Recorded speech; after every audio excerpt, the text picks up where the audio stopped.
Hello friends, welcome to my channel. ஒரு காலத்தில் காலை உணவாக இருந்தது, இப்போ பாடி பூஸ்டராக கம்பேக் கொடுத்துருக்கு. அதுதான் நம்ம கருப்பு உளுந்தங்களி. வாங்க அதை நம்ம எப்படி செய்யலாம். அதுக்கு ஃபஸ்ட்டு கருப்பு உளுந்து, பச்சரிசிக்கு பதில் நம்ம செகப்பரிசி கூட யூஸ் பண்ணிக்கலாம். இப்போ கருப்பு உளுந்து நம்ம 1 கிலோ எடுத்தோம்னா 1/4 கிலோ பச்சரிசியோ இல்லை செகப்பரிசியோ எடுத்துக்கோங்க. எடுத்துட்டு ரெண்டையும் நல்லா தனித்தனியாக வறுத்தெடுத்துக்கோங்க.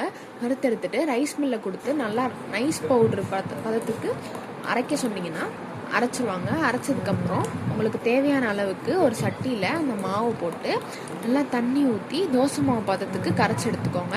கரைச்சிட்டு அதை அடுப்பில் வச்சு நல்லா கிண்டிகிட்டே இருந்தீங்கன்னா அது நல்லா கெட்டியாயிரும். கெட்டியானோடனே வெந்துருச்சான்னு பாருங்கள். வேகலாட்டி இன்னும் கொஞ்சம் தண்ணி ஊற்றி அதை நல்லா கிண்டுங்க.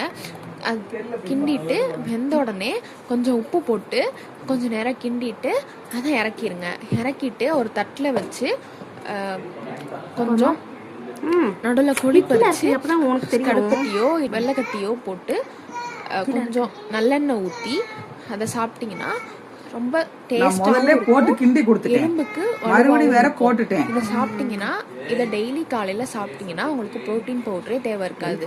இதே போதும்.